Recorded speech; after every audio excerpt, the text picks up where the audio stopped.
introduce our chairpersons. They are very eminent diabetologists from two separate corners of India, one from Kolkata, one from Mumbai.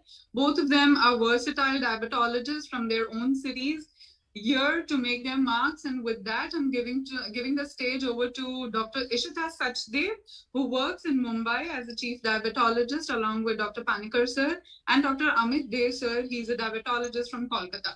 Over to you guys to take it up further. Hi everyone. I hope everyone's doing well and having a lovely happening Sunday evening. And I'm glad I get to see all of y'all again. This is wonderful that Sir gave us the opportunity, thanks to Shlok's idea, I guess. So thanks. Starting off, I'll thank Dr. Sunil Gupta sir and Kavita ma'am. And also thanks to you, Dhruvi, for coordinating it so wonderfully. So let's start. And we have interesting topics coming up. So I'll start by introducing Dr.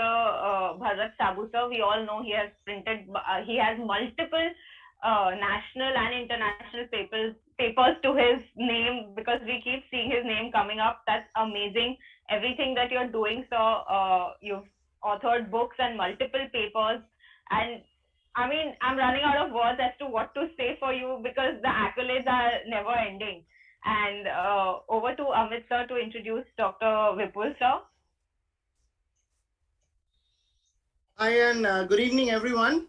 And so I think we're going to start with Dr. Bharat's presentation. Okay, we'll be just introducing our second speaker as well.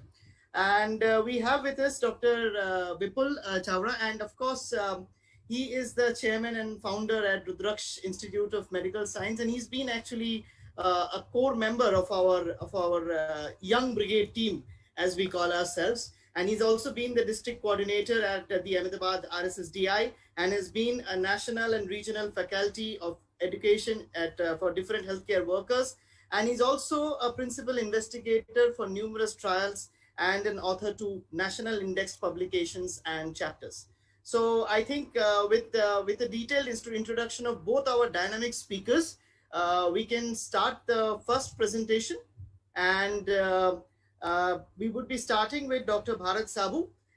So, as we say that there's a famous, movie dialogue that says that with great power comes great responsibility. And I think in today's world, I think social media, the internet itself per se, has been a great power to all of us. So at the same time, when we have the power, it's very important that we learn to use it in a responsible way. So here we have Dr. Bharat Saboo with us, and he will be discussing on harnessing the social media in the sea of voices. Where is the lighthouse? So over to you, Bharat Bhai. Please share some light on this.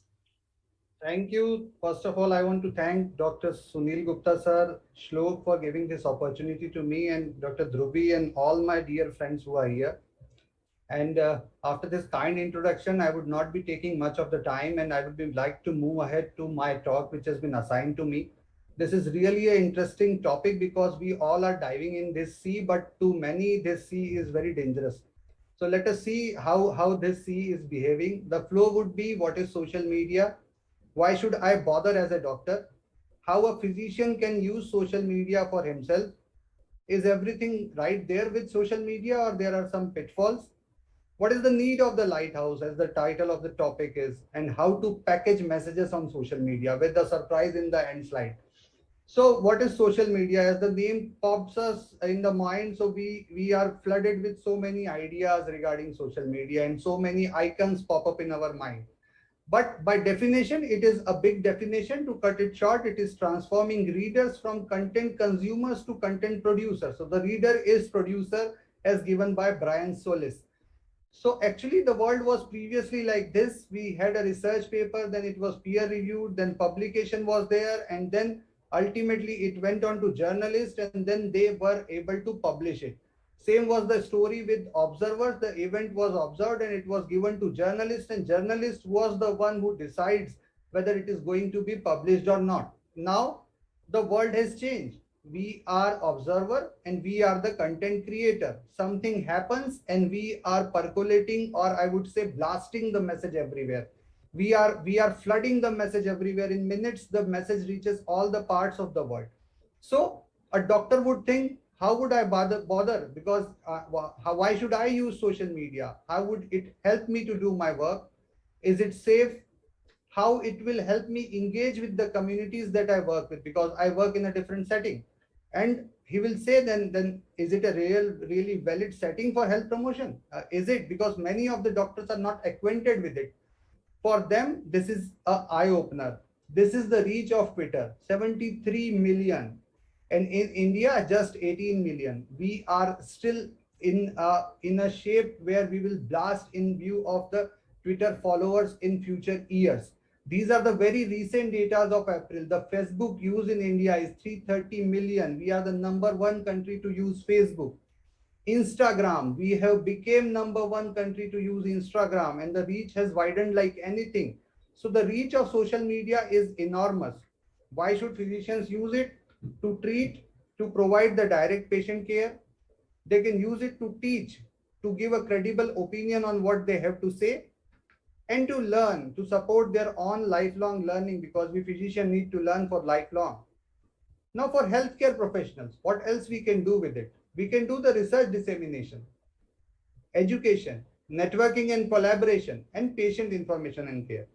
So social media is slowly infiltrating the ivory tower actually, and research and social media dissemination go hand in hand. We have social bookmarkings, good reads are there, research dissemination via blogs, tweets and videos is there, recruitment is done through it, the research collaborations are done through social media. Then we have it for education by SlideShare, YouTube and Twitter, with podcast and Zoom, like we are doing for networking via WhatsApp, Twitter, LinkedIn, with Zoom, Skype, Meet. And then we use it for health promotion because it gives a unique setting, it is accessible and familiar, it is engaging, and it helps in delivering the behavioral change. Now, why should we bother? Because our clients are already there. They are talking, posting, reviewing, sharing knowledge while we are not doing. Thousands of blog, Facebook pages, they are tweeting about health services. They are having after our connections for their mental health and other services. So all this is there. So where to next? There is a need for multiple channels of communication and engagement. We need to change the way we think about education, and we should sign up, stay professional and contribute. Now, is there everything right with the users of social media? There are risks, privacy risks are there, confidentiality is there, and resources. Are they good or bad? So there are limitations also because it is having an information overload. People are unsure how to apply information and unaware of risk of communicating harmful or incorrect advice. Then after this, there is a event which happened century back, which was Titanic. Suppose it happened today, what would have done? People would have responded very differently. If the Titanic sank today, we will be ending with a selfie. Now coming to the lighthouse, because lighthouse is very important for any ship to sail. So the earliest lighthouses were bonfires on the beaches, which gave the way to ships to come to the beach. And the earliest lighthouse was built in Egypt over 2000 years ago. Now social media is in a place where we need lighthouse. So the absence of metaphoric lighthouse is actually the biggest reason for haphazard uses of social media.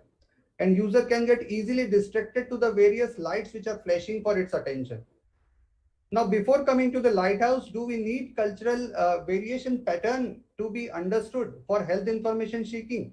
There was a paper which was there and I found it on web, which showed us that Asians showed more trust in blogs while Americans showed a stronger preference for WebMD and CDC. So Asian population which we are dealing is more inclined towards, I would say, Facebook and blog posts rather than any authentic website.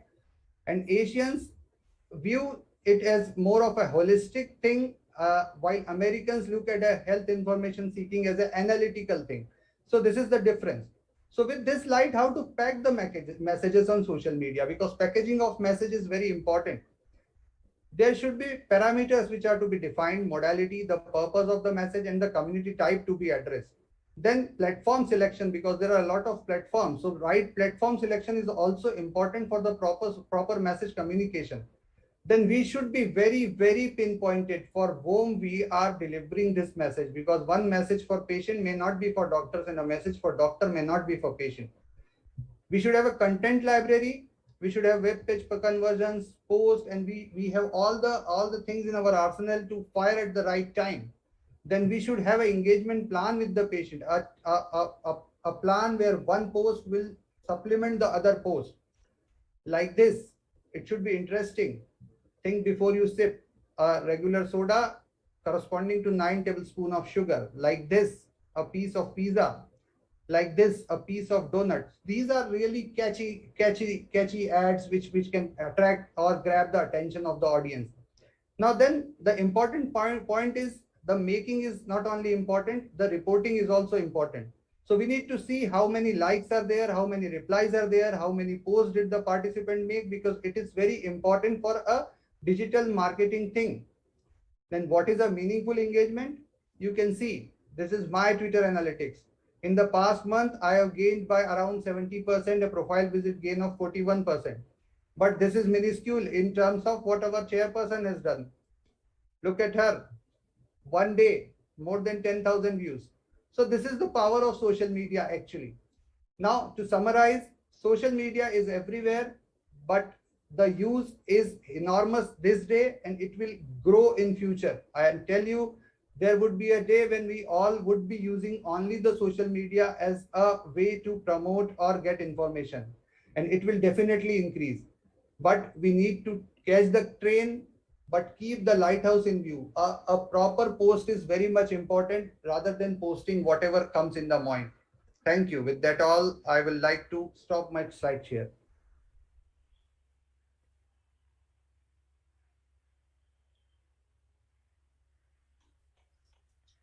Thank you